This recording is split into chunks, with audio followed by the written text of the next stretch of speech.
Hello, everyone. Thank you so much for joining us today for our webinar regarding discounts, rebates, and value-based models for medical device and pharmaceutical companies. My name is Sam Bernstein. I'm a partner in McGuire Healthcare Group, and I focus my practice on representing medical device and pharmaceutical companies on a wide range of regulatory and compliance matters. Also joining me today is my colleague Neshko Radovich, who also works with me on a variety of medical device and pharmaceutical issues. We have a lot of topics today that we'll cover, including the new safe harbors and changes to the discount safe harbor. But we're going to start off today with a discussion of the current enforcement environment.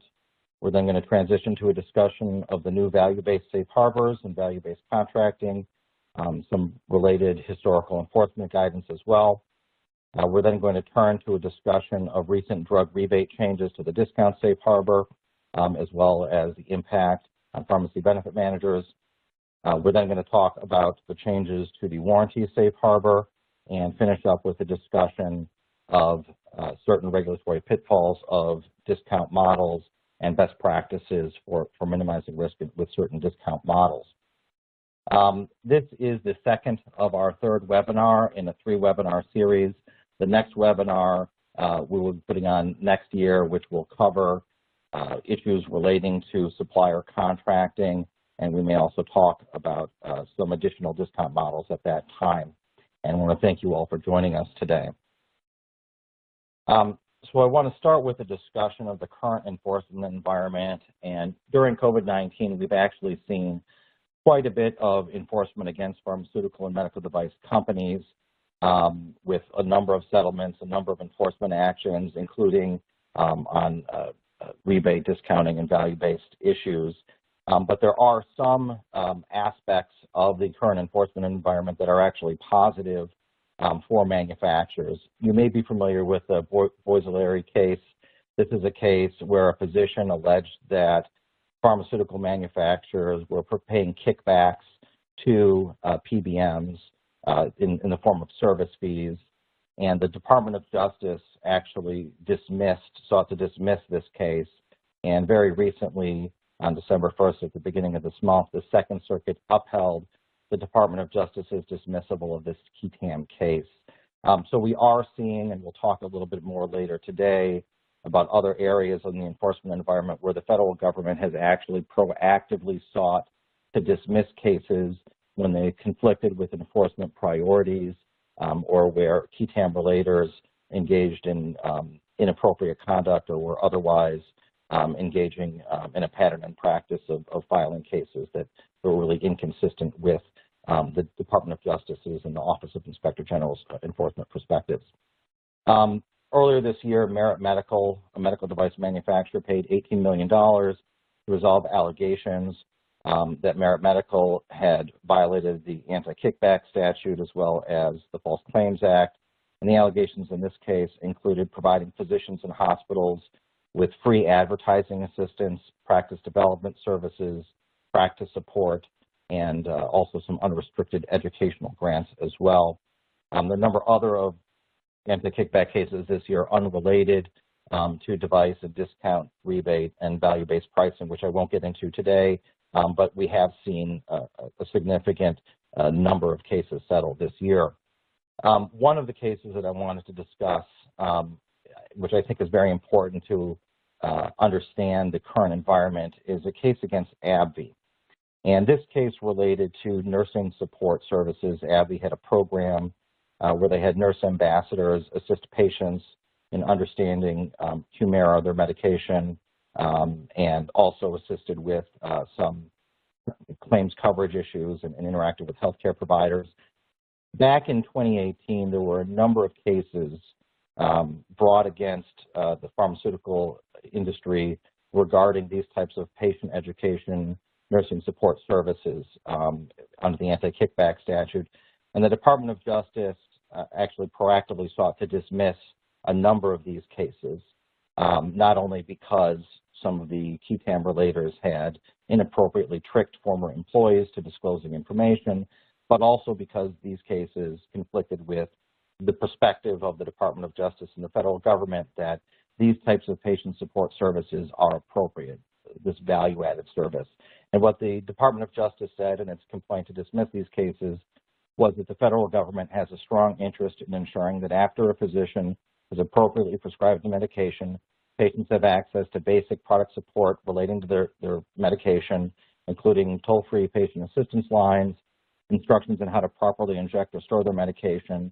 And they also reference back to statements by the Office of Inspector General that the provision of educational materials or informational programs to patients without more does not constitute remuneration under the Anti-Kickback Statute, which we'll talk about a little bit later today. The AbbVie case is interesting because the DOJ declined to intervene, sought to dismiss similar related cases in 2018. However, a case proceeded against AbbVie in California by the California Department of Insurance relating to their nurse ambassador program, again, patient education and assistance program relating to Humira. And so the California Department of Insurance did allow AbbVie to continue their program subject to certain safeguards, and it's actually a nice list of safeguards if you're looking to structure or review a patient education or nursing ambassador program. Among those safeguards, AbbVie was prohibited from having the nurses have patient-specific discussions with their physicians and not actively participating in discussions between patients and insurance companies.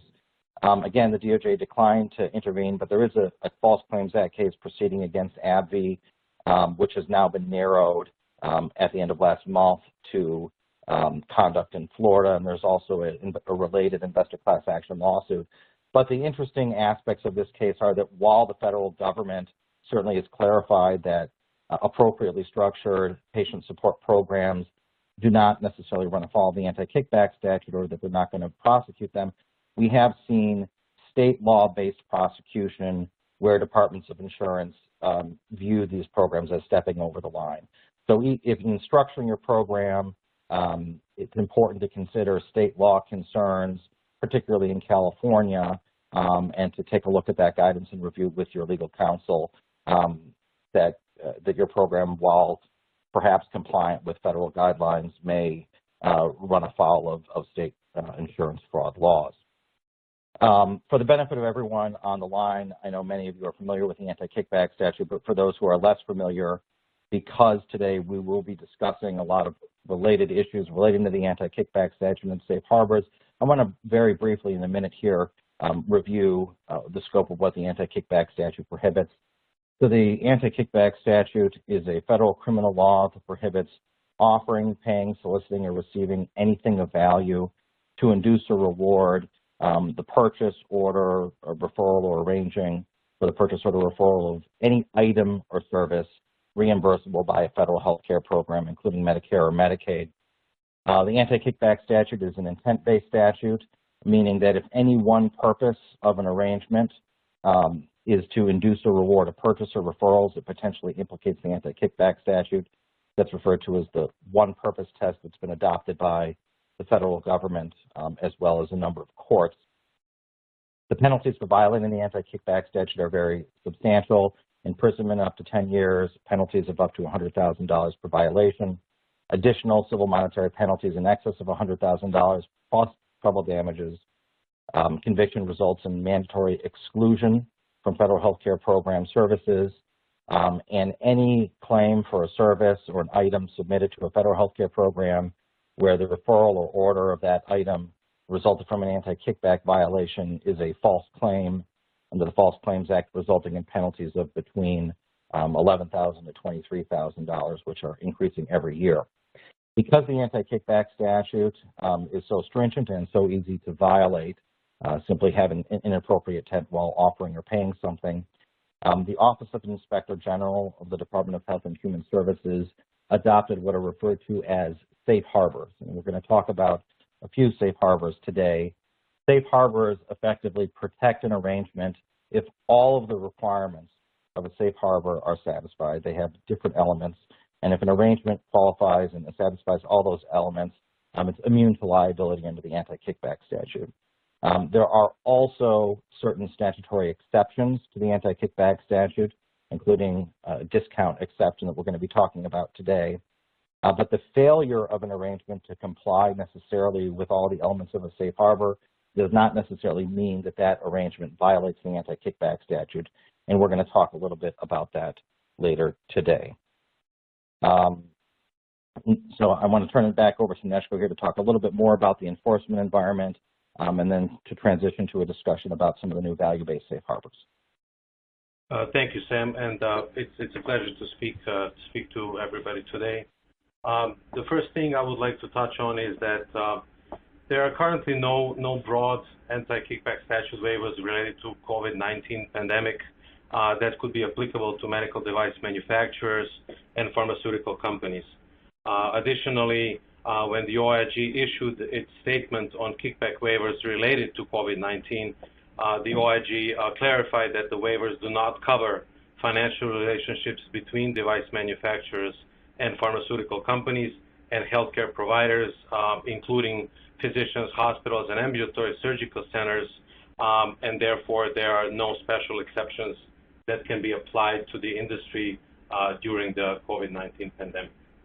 I would like to shift the discussion now on the new value-based safe harbors that came out on November 20th and were published in the Federal Register on December 2nd. So the value-added and value-based contracting, as everyone on this call knows, has gained significant traction over the last few years. The industry, as well as commercial payers, have endorsed the concept of applying value-based contracting to prescription drugs and devices. However, even with the new safe harbor, there are still significant regulatory obstacles that stand in the way of fully recognizing the potential for value-based contracting in the industry. There are certain changes to the warranty safe harbor in the final rule that we will cover later today that do allow value-based arrangements that are tied to clinical outcomes. However, currently there are still arrangements that we see used throughout the industry which are not protected under the discount safe harbor or the value-based safe harbor, which could potentially expose participants in these types of arrangements to regulatory scrutiny. For example, a warranty that provides a guarantee to pay for medical, surgical, or hospitalization expenses resulting from product failure in excess of the value of the product is a type of arrangement that is not protected under the safe harbor. When the AIG adopted its new safe harbors on November 20th, it did not go as far as to adopt a safe harbor that would allow pharmaceutical and medical device companies to engage in true value-based contracting. Instead, the OIG largely excluded both pharmaceutical and medical device companies, as well as DME, POS, laboratory, compounding pharmacies, and PBM companies from using the value-based safe harbors, and the OIG suggested that these entities seek an advisory opinion before engaging in value-based arrangements. Many of the OIG statements in the final rule were reiterated from the proposed rule, in that the OIG remains concerned that the life sciences industry could use outcomes-based payments to market their products to divert patients from more clinically appropriate items or services without the regard to the best interest of the patient, or to induce the demand for medically unnecessary items or services. Now, this position is contrary to the position of the industry, and likely everyone on this call would agree that there is a strong argument that value-based pricing can lead to more clinically appropriate items and services being provided, ultimately resulting in more beneficial outcomes and lower costs for patients. Unfortunately, the OIG remains very critical of the pharmaceutical and medical device industry, and in issuing the final rule, the OIG doubled down on its negative view that they had concerns regarding the potential for misuse of the protections under the safe harbor by the industry, and they base it on historical enforcement experience. So the OIG reiterated its position that there is an elevated risk for patients if devices are selected based on financial incentives rather than patients' best interest, and that the flexibility that the value-based arrangements provide increase the risk substantially, which is consistent with the OIG's overall negative view of the industry. So what did the value-based safe harbor final rule do? The final rule adopted a number of different safe harbors. Unfortunately, for the most part, the OIG excluded the industry from the protection under these new safe harbors. Under the final rule, pharmaceutical, medical device, DME, POS suppliers, laboratory, compounding pharmacies, and PBM companies are excluded from using the value-based safe harbors. However, the OIG did not adopt the framework that was in the proposed rule that would have prohibited these entities from participating in value-based entities. This means that these types of companies can participate in value-based entities, but cannot provide remuneration to healthcare providers, including, again, physicians, hospitals, ambulatory surgical centers, and the like, in connection with their participation that would otherwise raise concerns under the Anti-Kickback Statute. Examples of such remuneration would include free outcomes-based services or items, or something of value, or an outcomes-based guarantee, unless such guarantee is separately compliant with the warranties safe harbor. While industry members can participate in value-based entities, the safe harbors do not protect remuneration provided by the industry that would otherwise be considered a kickback in these arrangements. Now, what pharmaceutical and medical device companies can do while participating in value-based entities is that they can provide certain services where the government has historically taken the position that those services do not have an independent value, such as educational services and clinical support services, similar to the nursing support services that Sam talked about earlier. The OIG has also carved out a role for pharmaceutical and medical device companies in value-based entities, although it is not a role that anyone on this call would like the industry to have. The final rule also includes pharmaceutical and medical device companies from the Care Coordination Agreement safe harbor, except that it is a carve-out for digital health technology arrangements. Under this carve-out, medical device manufacturers, suppliers, and DME POS suppliers with products related to digital health technology for care coordination can provide this technology to value-based entity participants under the safe harbor, subject to certain other requirements. Now, digital health technology under the safe harbor means hardware, software, or services that electronically capture, transmit, aggregate, or analyze data, and that are used for the purpose of coordinating and managing care, including any internet or other connectivity service that is necessary and used to enable the operation of the item or service for that purpose. Also, I would like to note that entities that were owned in the prior year or continue to be owned by physicians and their immediate family members cannot qualify as limited technology participants under the new safe harbor. However, other than the digital health technology, generally speaking, pharmaceutical and medical device companies are not protected under the Care Coordination Agreement safe harbor. The final rule also excludes pharmaceutical medical device companies from using the patient engagement and support services safe harbor, apart from an exception for digital health technology similar to the carve-out under the Care Coordination safe harbor. Now, the same entities are excluded from using the new outcomes-based payment safe harbor additions to the personal services and management contract safe harbor. Under the final rule, the OIG added protections for outcomes-based payments to the personal services and management contracts. Unfortunately, these protections are inapplicable to the industry participants. And then finally, there are some modifications to the warranty safe harbor, which we will cover later in more detail, that allow certain outcomes-based warranties. The OIG did, however, retain the prohibition on the coverage of medical, surgical, and hospital expenses other than for the reimbursement of the cost of the item, and services covered by the warranty. And the OIG did clarify that if a warranty is going to be protected by the safe harbor, it cannot be conditioned on exclusivity or minimum purchase commitments. I'd like to turn it back over to Sam, who will speak to you more about some historical guidance on value-based arrangements and the application of that guidance to current enforcement environments. Thank you, Neshko. And so just in sum, effectively, industry was largely excluded from the various value-based safe harbors.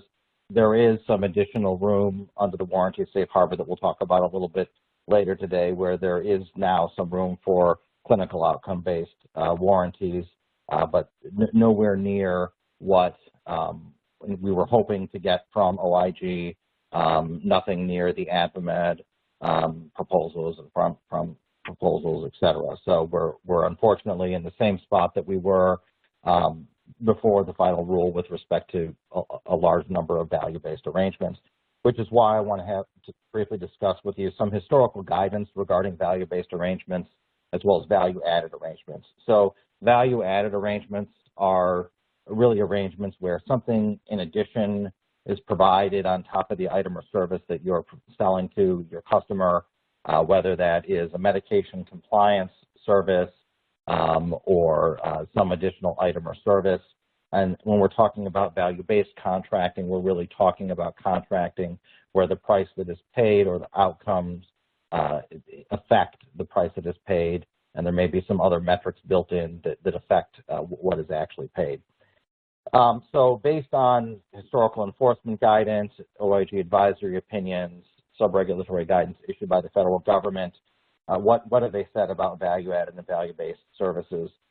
So effectively, the value-added items and services should improve the quality of care and or outcomes rather than be an incentive intended to induce a reward of purchase of a product in violation of the AKS. The value-added items and services should not have independent value separate and apart from the purchased product. In other words, that items and services should be integrally related to the purchased item or service. So if there's a piece of software that integrates with your medical device, or you're providing support services that specifically relate to your drug product, that they need to be related to it and shouldn't have some independent value that otherwise you would expect a customer to pay for. And then value-added items and services should also not relieve healthcare providers of financial obligations that they would otherwise be responsible for covering. One area where we've seen a significant amount of enforcement as well as a significant amount of government guidance is in the arena of reimbursement support services. And so these are services frequently provided by industry, and the government differentiates really between what they view as traditional reimbursement support services and reimbursement support services really that they view as having independent value. And so the difference there, and this is going back to 2000 in this advisory opinion, but we've seen recently in the last couple of years some enforcement actions and settlements for historic conduct in this space. So traditional services are providing coding, coverage, information regarding your products and services, helping customers to understand coverage requirements for your products versus additional services that the government views with skepticism, such as providing a reimbursement guarantee. In other words, that if a customer is not reimbursed by a payer for your product, that you wouldn't charge the customer for that product, and that is viewed as significantly problematic by the government, as well as guaranteeing a spread that a customer might receive. Other types of enforcement actions in the space have included free claims appeal services, so that where the manufacturer will appeal denials for free, and the concern there is that the government views that as a service that a provider would otherwise pay their billing company to do, or someone else to appeal those claims. And then they've also, and this is more recently, have been a number of significant enforcement actions and settlements that involve reimbursement support services where the manufacturer assisted the customer with obtaining prior authorization for their service, and included in that discussion perhaps false statements or inaccurate information, allegedly, to obtain coverage for their products. And so we've seen a large number of settlements in the last few years in that space. So what are the aspects that the DOJ, Department of Justice, and the Office of Inspector General have historically raised regarding reimbursement support services, this value-added service? So if they have independent value or offset expenses that a provider would otherwise incur, if they involve providing false clinical information to payers to obtain coverage, if they encourage or aid in submitting claims for off-label or unapproved uses, that has also been an area of focused enforcement, as well as if a representative of the manufacturer is on the phone with the payer, the insurance company, and the customer, misleading payers regarding the identity of the manufacturer that's on the phone. And so you can see a number of the companies that have been targeted with enforcement actions and settlements over the last few years regarding these types of reimbursement support services. I want to now turn back to Neshko to have a brief discussion of some other types of value-added items and services that the government has indicated may be appropriate, and then a discussion of some types of value-added services the government has indicated are not appropriate and raise anti-kickback concerns. Thank you, Sam. The examples we have here on this slide are the arrangements that the government has indicated are appropriate value-based items and services. And these examples are from OIG's advisory opinions. And it is important to clarify that advisory opinions cannot serve as a legal defense for prosecution except for the party that requested the actual advisory opinion. However, the advisory opinions provide very helpful guidance for us to understand the OIG's position and their enforcement priorities. But once again, they do not provide the final word on what the OIG or DOJ will do under a particular set of facts or circumstances. So the first example is from early in 2019, and it deals with a proposal for a medical device company to loan financially needy patients limited-use smartphones that were capable of making phone calls outside of the program. And the issue here is that this was an item with an independent value because the patient would be able to make these calls with the phone that were unrelated to the program. However, the OIG considered the reason for providing the smartphone, which was that the patients were taking the company's antipsychotic medication that had a sensor built in the medication and needed the smartphone to detect whether they had taken the appropriate dose of the medication at the appropriate time. Additionally, the program only provided the phones to patients with a financial need, and therefore the OIG looked favorably on the arrangement and allowed the provision of these smartphones. Now, the OIG applied its reasoning both under the Anti-Kickback Statute and also under the Beneficiary Inducement Prohibition, which provides for the imposition of civil monetary penalties against any person who offers or transfers remuneration to a Medicare or Medicaid beneficiary that the benefactor knows or should know is likely to influence the beneficiary's selection of a particular provider, practitioner, or a supplier. Now, the OIG in this case applied the promotes access to care exception to the beneficiary inducement prohibition, which was adopted a few years ago. This exception is important to consider when structuring patient-facing value-added arrangements because it effectively allows companies to provide something of value, even if it would otherwise violate the beneficiary inducement prohibition. If, for example, a patient has an impediment to receiving care and the item or service is provided to facilitate access to medically necessary services and presents a low risk of abuse and harm to the federal healthcare programs by, number one, being unlikely to interfere with or skew clinical decision-making, two, being unlikely to increase costs to federal healthcare program or beneficiaries through either overutilizing or inappropriate utilization, and three, not raising patient safety or quality of care concerns. So it's definitely an interesting exception to the beneficiary inducement prohibition, which is relevant to a variety of patient-facing value-added arrangements, that you should consider in addition to the considerations under the Anti-Kickback Statute. The second example is a well-known example going back to 2012, and this value-added arrangement parallels perhaps the original value-added arrangement for the provision of a laboratory ordering system. Under the arrangement, the hospital will provide free access to an electronic interface which allows physicians to transmit orders and receive the results from certain services the physicians ordered from the hospital. As this example shows, certain types of electronic interfaces, depending on whether or not they offset the cost that the electronic system that the physician practice or a provider would have to pay for the electronic system, may be permissible under the arrangement. And then the final example is a vaccine reminder program that encourages patients to schedule an appointment with their child's healthcare practitioner to complete a course of vaccinations. Here, the OIG found that the arrangement provided independent value that could be problematic. However, the program had specific safeguards that the OIG found persuasive and determined that it would not pursue sanctions against the company. The proposed arrangement was not a general medication or vaccine reminder for patients. One of the key factors was that the patient already received one dose of the vaccine and the reminder was for a follow-up dose, or that the patient was eligible for a booster. It is also important to note that the program did not simply remind the beneficiaries to get the vaccine, it reminded them to go and visit their healthcare provider as well.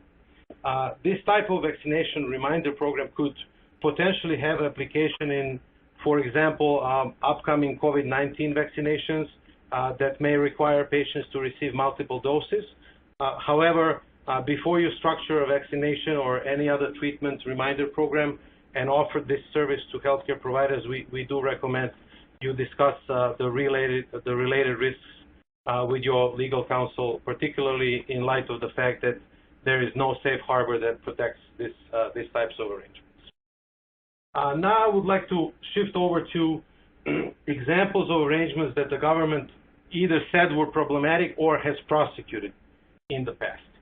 And the first example is an advisory opinion from 2006 where a durable medical equipment manufacturer proposed to provide advertising assistance and reimbursement consulting services to customers who were primarily DME suppliers.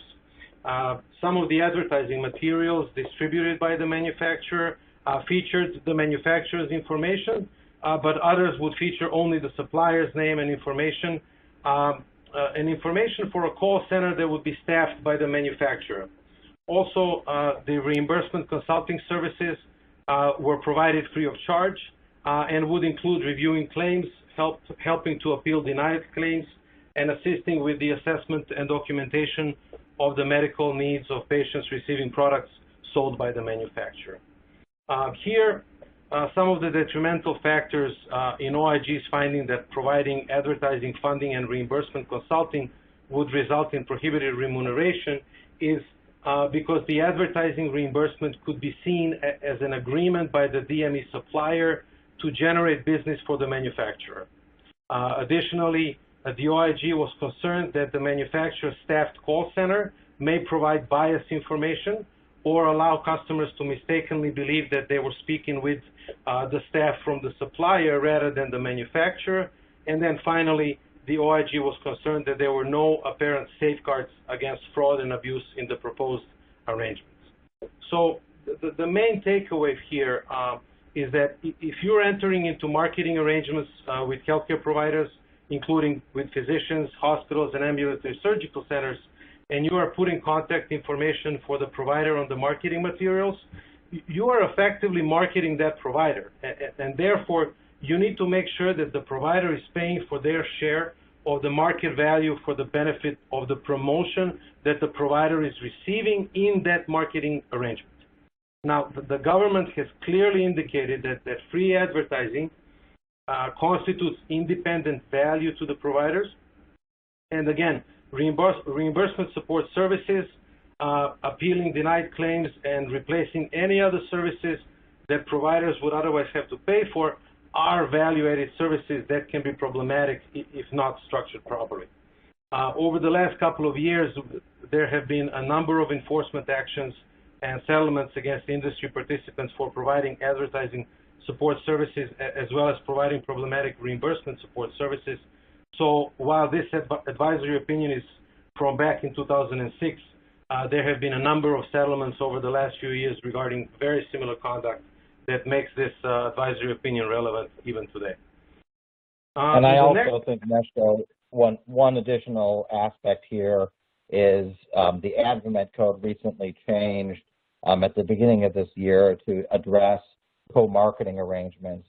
And so understanding the government's posture on free advertising assistance, I think, is important in understanding when you're structuring a co-marketing arrangement with a customer to try and avoid fraud and abuse issues. So, of course, we recommend before entering into those types of co-marketing arrangements that you discuss those issues with your legal counsel. Absolutely. In the next example, we had a DME POS manufacturer propose to assist a physician practice to begin furnishing DME and orthotic products to its patients and bill for those products by becoming a DME supplier itself. Now, under the proposal, the practice would only furnish such products to patients that were not beneficiaries of any federal health care program.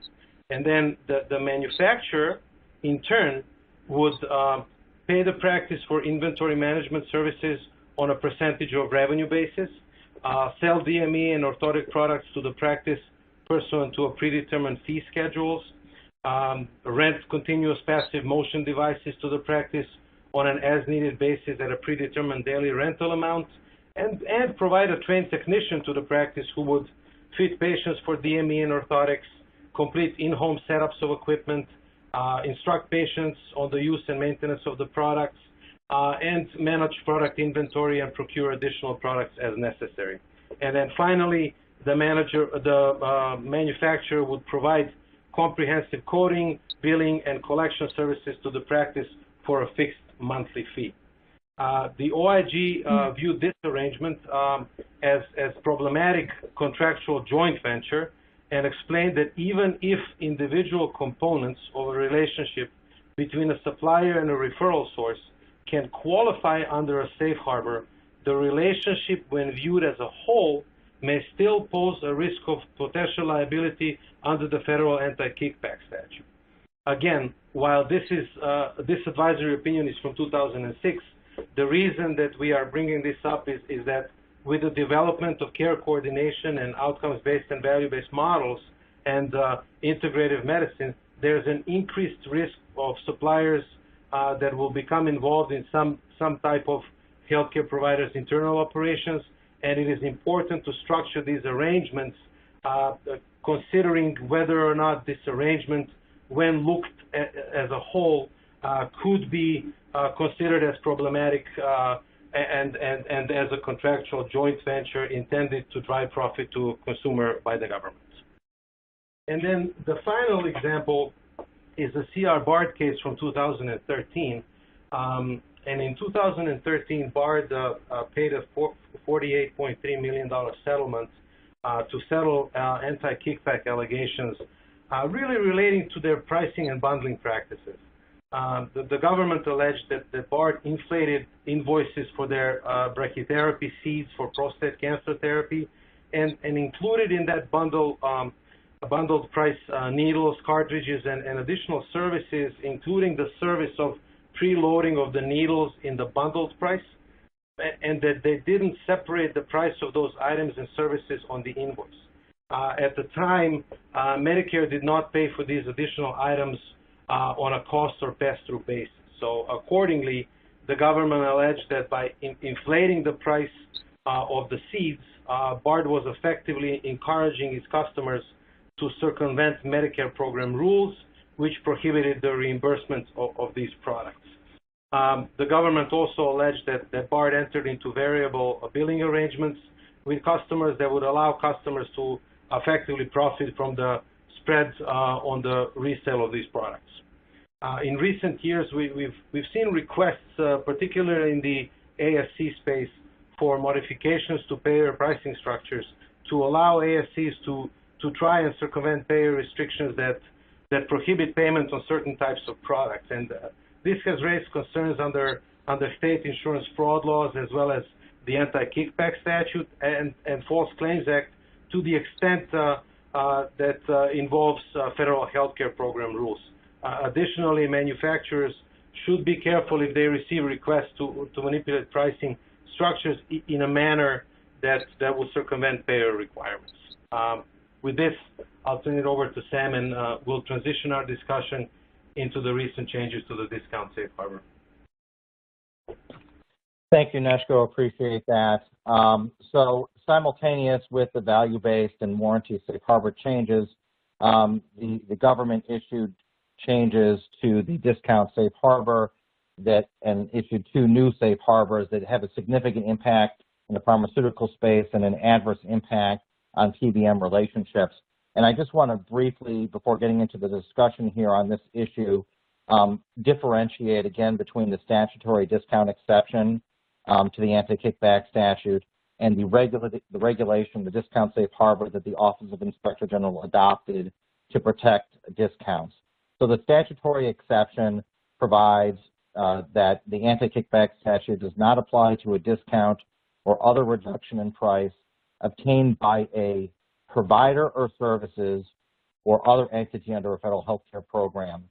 And I point to provider of services or other entity because it'll be relevant to our discussion in a moment here. If the reduction in price is properly disclosed and appropriately reflected in the cost claims or charges made by the provider to a federal health care program.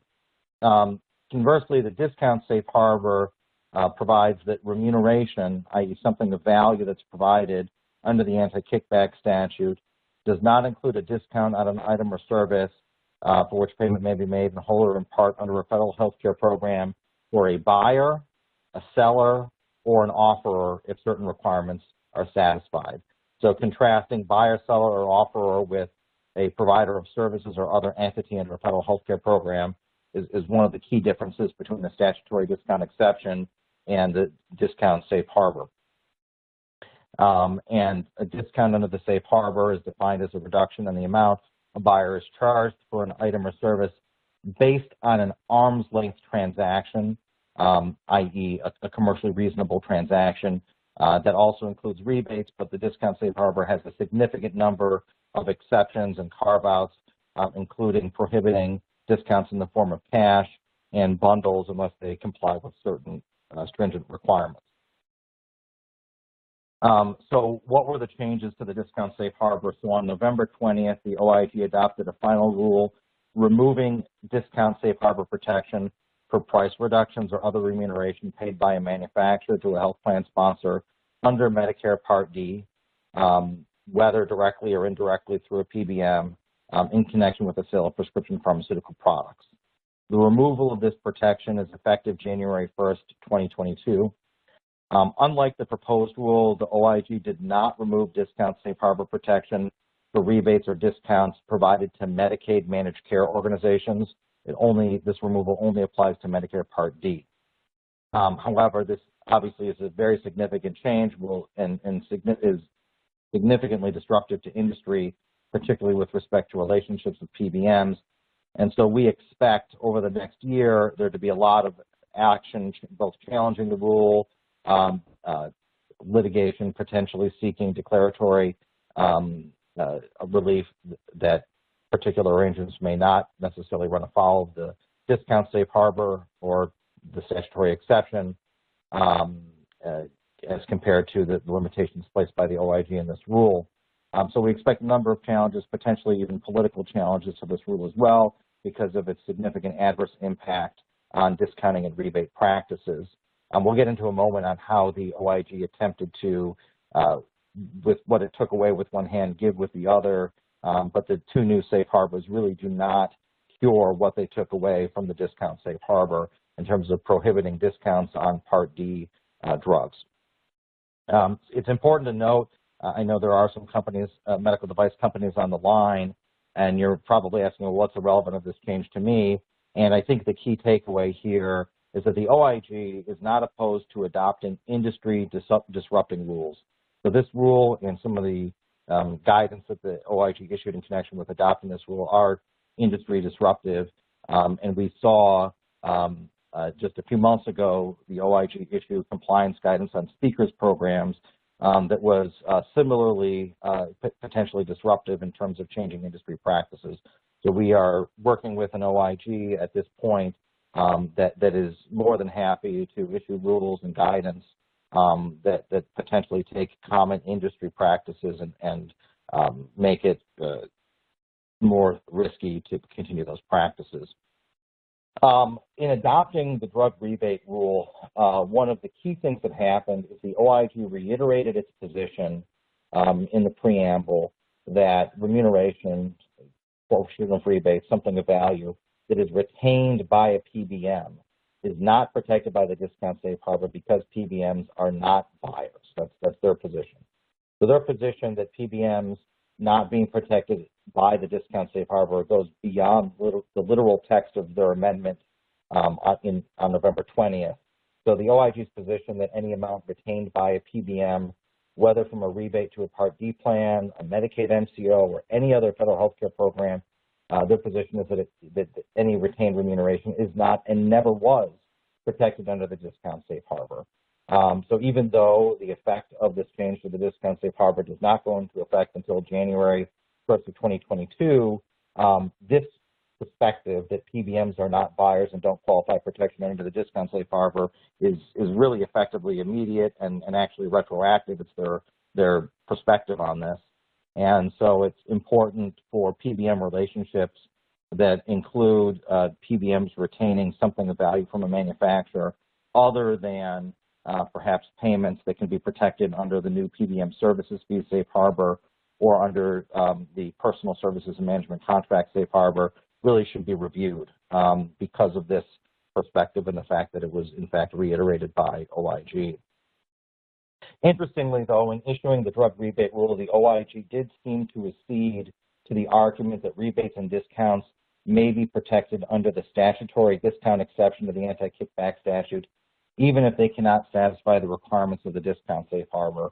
So what the OIG said is that they believe that the rule reflects statutory intent and provides a pathway to protection, but they reiterated their longstanding view that safe harbors are voluntary and stated that if a party believes in good faith that a particular arrangement does not implicate the Anti-Kickback Statute or meets the terms of a statutory exception, there is no mandate to comply with the safe harbor.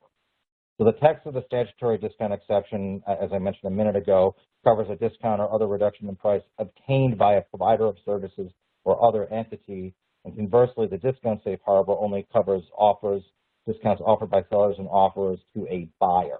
So this perspective that payments retained by PBMs don't qualify for protection here, there are some arguments that can be made that perhaps those payments qualify under the statutory discount exception while not being protected under the discount safe harbor.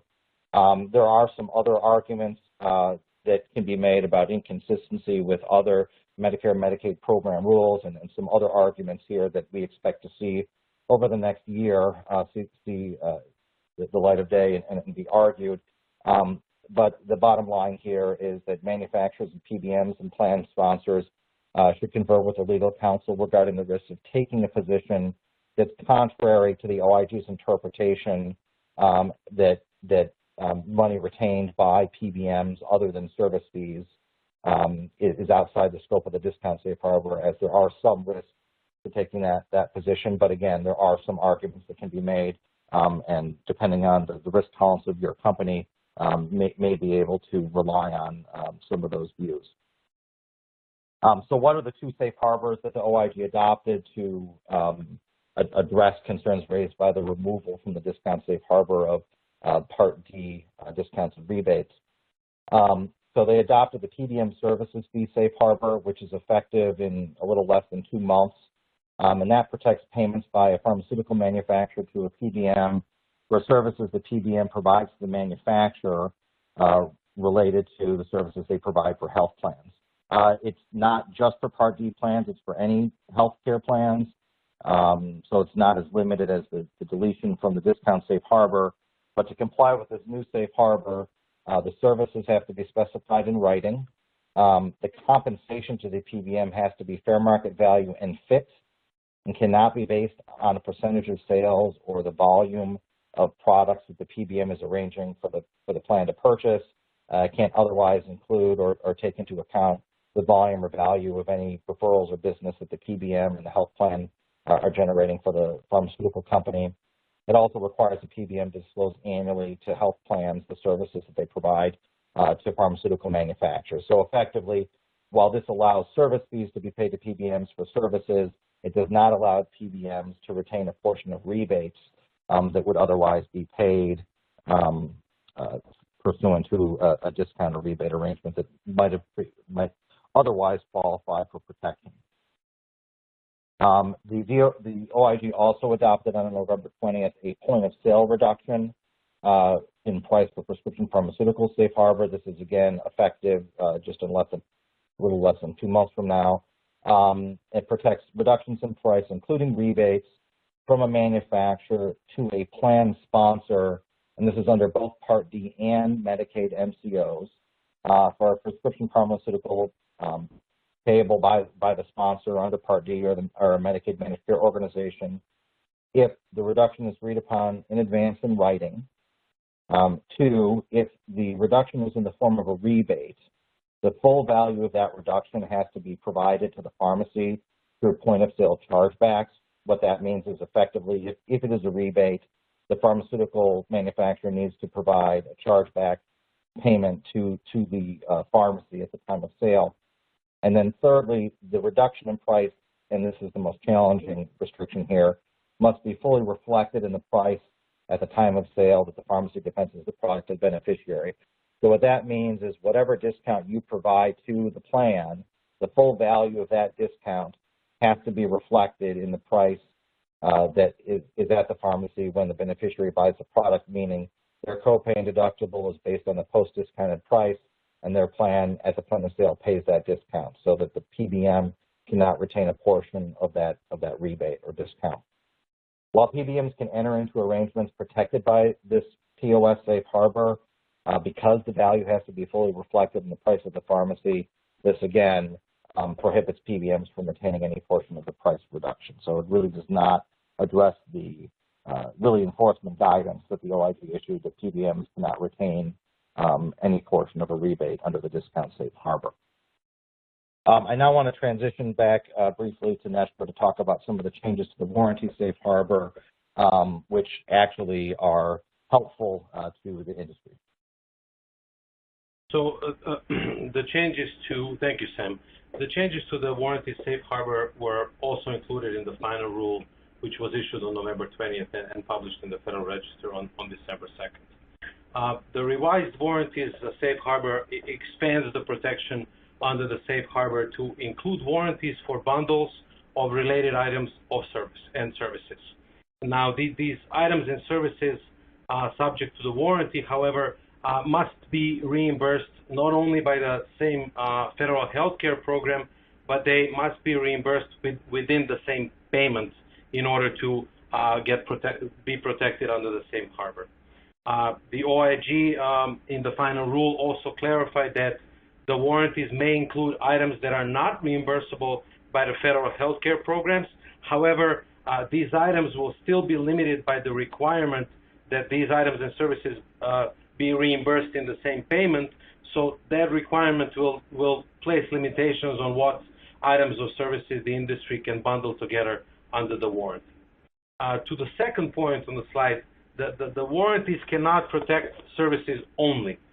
So the OIG clarified that there has to be an underlying item in the bundle that the warranty would be related to. Therefore, this is another important limitation in the sense that you cannot provide a service guarantee that does not involve a related item. The OIG also retained the restriction in the warranty safe harbor that the manufacturer cannot pay for medical, surgical, or hospital expenses other than for the cost of the items and services covered by the warranty. So this clarifies that hospitalization expenses for corrective surgery and other downstream expenses other than the cost of the replacement product cannot be covered under the protection of the safe harbor. So this limitation will create a challenge. As many of you know, the industry has moved forward with offering these types of warranties that are not protected, and we see in our practice many manufacturers offering warranties that do include guarantees that if their products fail, they will pay for a portion or all of the costs of revision or corrective surgery. Now that we have confirmation from the OIG that these types of arrangements are not protected under the warranty safe harbor, if you do have these types of warranties or supply agreements with guarantees structured in this manner, you should talk to your legal counsel about the risks of continuing with those programs in light of the fact that the warranty safe harbor has been modified in this way. In addition, the OIG explained that warranties cannot be conditioned on an exclusive use or minimum purchase requirements. However, the OIG clarified that this limitation does not prohibit suppliers from using the minimum purchase provisions that are conditioned on commercial terms unrelated to the offer of a warranty. So the OIG interpreted conditioned on to mean that there is a causal relation between the warranty coverage and maintaining exclusivity or minimum purchase levels. So in plain words, it is perfectly fine to enter into otherwise appropriate arrangements, which would include provisions related to maintaining exclusivity or minimum purchase levels, and then separately offering warranties on those products and services. However, tying the two together and conditioning the warranty on those requirements will make the warranty not compliant with the warranty safe harbor. One additional point I would like to make is that even in the case where a party breaches the minimum purchase commitment or the exclusivity promise under the arrangement for the purchase of the product, the manufacturer would still have to provide the benefit of the warranty. Otherwise, the whole arrangement would not qualify for the protection under the warranty's safe harbor. Additionally, the OIG changed the definition of the term warranty in such a way that the language of the definition makes it clear that the warranty safe harbor can now be used to protect clinical outcome guarantees. As you can see in the bolded text on the slide, the definition uses the language relates to the nature of the quality of workmanship and affirms or promises that such quality of workmanship is defect-free and will meet a specified level of performance over a specified period of time. And also, the definition uses the language to refund, repair, replace, or take other remedial action if it fails to meet the specifications set forth in the undertaking.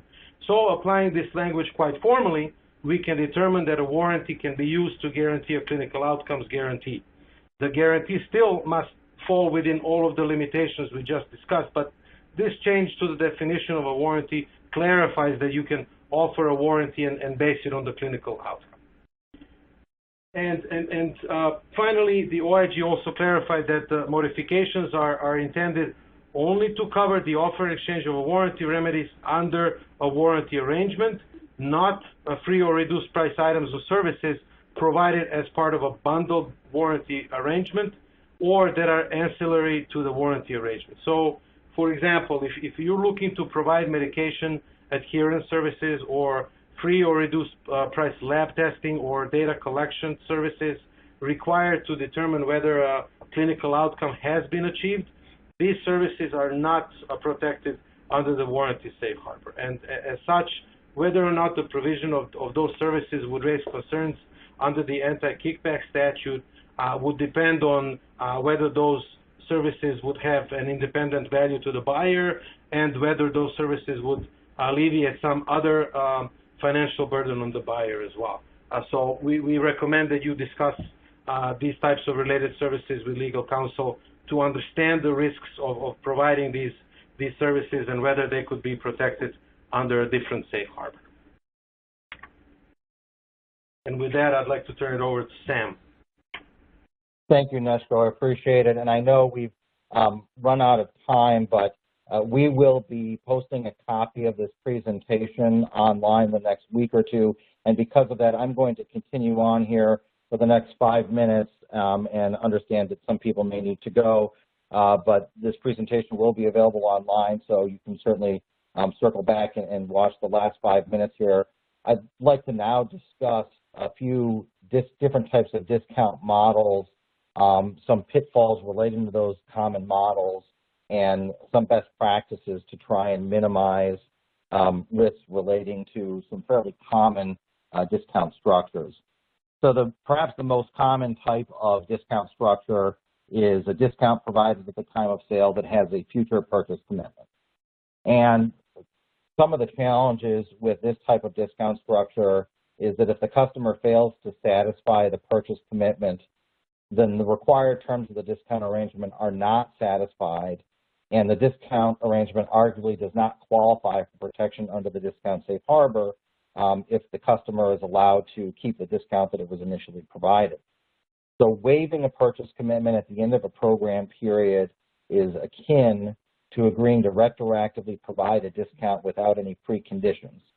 And under the safe harbor, a discount that is given after the time of sale is definitionally a rebate, except the challenges under the discount safe harbor to qualify for safe harbor protection, the terms of a rebate must be fixed and disclosed in writing to the buyer at the time of the initial purchase. So as a waiver is not included in the original purchase agreement, arguably waiving purchase commitments after the fact is not compliant with the requirement of the discount safe harbor. So most manufacturers, or many manufacturers, to comply with the discount safe harbor, instead of requiring the customer to refund the discount, have included shortfall penalties in their purchase agreement in the event that the purchase commitment is not satisfied. However, we have seen very frequently over the past few years manufacturers, and in particular sales representatives and others on the team that may not be in compliance, waiving both purchase commitments and shortfall penalties at the end of a program period or at the end of the calendar year, frequently where they're concerned that a customer may transition their business to a competitor. And so that I just want to caution manufacturers of waiving shortfall penalties or purchase commitments on a regular basis. Now, of course, there may be appropriate circumstances to waive purchase commitments or shortfall penalties, and one of the biggest is in a force majeure event, assuming your supplier agreement has good force majeure language.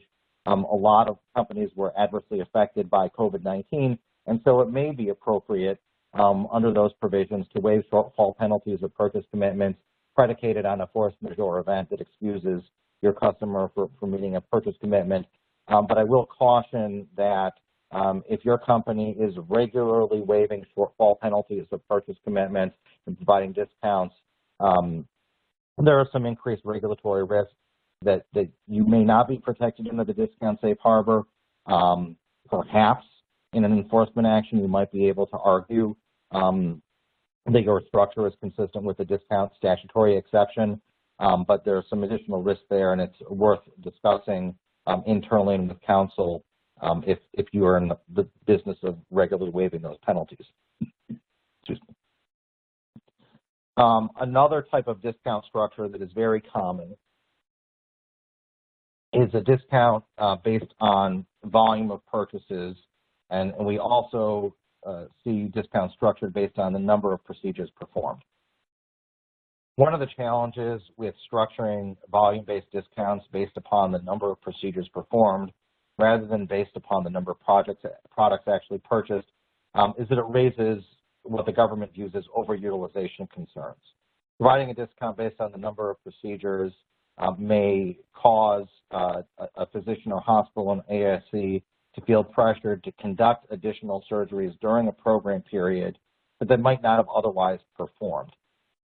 Conversely, if your volume-based structure is based on the number of products purchased, then those products could likely be inventoried or used at a later time after the program period ends, or even delivered at a future date.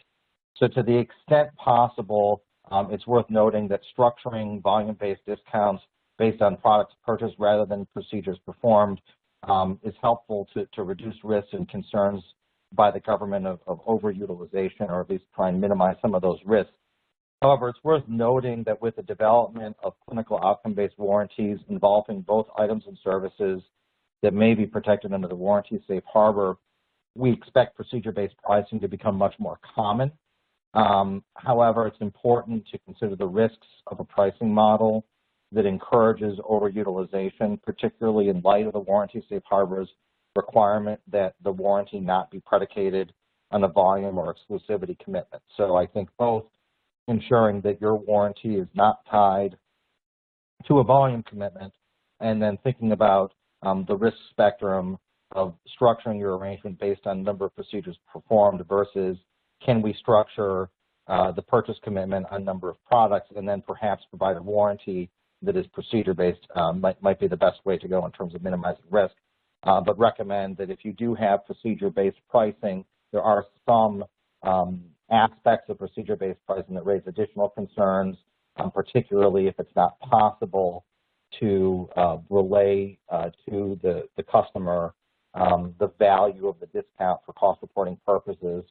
There may be some additional increased regulatory risks in that regard.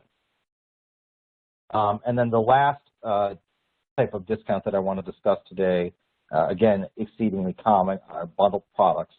And we're not talking about Medicaid bundled pricing and payments. We're talking about bundled products as defined under the discount safe harbor. So a pricing structure where a discount on one product or a free product is contingent on the purchase of another product.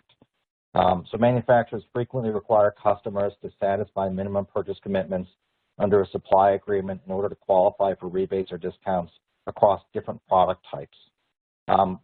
The discount safe harbor itself only protects bundles where the items and services are reimbursed by the same federal health care program using the same methodology, and the reduced charge is fully disclosed to federal health care programs as appropriate to the reimbursement methodology, for example, on cost reports. The changes to the warranty safe harbor similarly required bundled items and services to be reimbursed by the same federal health care program, but as Neshko mentioned, they have to be payable in the same payment, not just under the same methodology. Now, this restriction on bundles in the discount safe harbor over the last 10 to 20 years has become less concerning because of changes to hospital Medicare-based reimbursement, but there are still remaining concerns and some enforcement actions actually fairly recent over bundled product arrangements. Historically, most enforcement actions regarding bundled pricing arrangements have historically focused on manufacturers that allegedly encourage their customers to misreport discounts for free or discounted items in a manner that maximizes reimbursement, similar to the CR BART example that Neshko gave earlier today. In the mid-2000s, the FBI ran a sting operation called Operation Headwaters relating to enteral nutrient infusion pumps that were provided for free by a number of manufacturers, and there were a number of settlements resulting from that. And the key issue there was effectively, allegedly encouraging customers to misreport the value of free items and services in a manner that maximizes reimbursement and violated Medicare program rules. So we've seen some other allegedly inappropriate bundling arrangements during the COVID-19 pandemic, particularly in the laboratory space. These arrangements have typically involved bundling products together that are not clinically related, where the bundle encourages the provision of a medically unnecessary item or service. In March of this year, Eric Santos, who ran a laboratory marketing company, was charged by the Department of Justice in connection with an alleged kickback scheme relating to allegedly inappropriately bundling COVID-19 tests with a much more expensive respiratory pathogen panel test, which did not identify or treat COVID-19.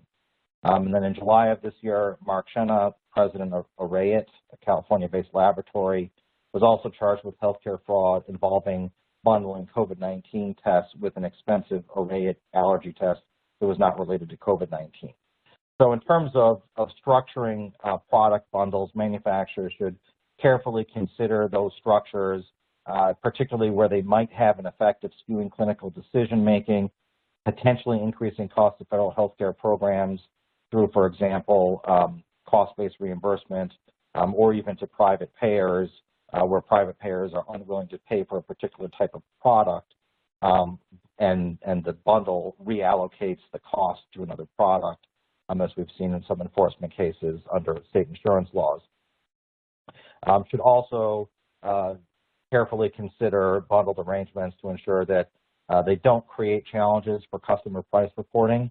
It's important to provide a statement if it's not easily ascertainable how the discount should be reported to your customers so that they can complete their cost reports and fulfill that requirement of the discount safe harbor. And also, as evidenced in the recent enforcement actions during COVID-19, think carefully before bundling services together that are items and services that are clinically unrelated, that might encourage a customer to perhaps perform a medically unnecessary procedure or prescribe a medically unnecessary item or service. And then, again, avoid structuring bundled arrangements in a manner that potentially circumvents payer requirements to avoid limitations on reimbursement. So I want to thank you all for attending our webinar today. Again, we will be holding our third webinar next year relating to supplier agreement contracting issues. We'll also talk a little bit more in depth on some potential discount arrangements that may be more problematic and ways to minimize risk in terms of structuring those arrangements. So thank you all. Really appreciate your time today.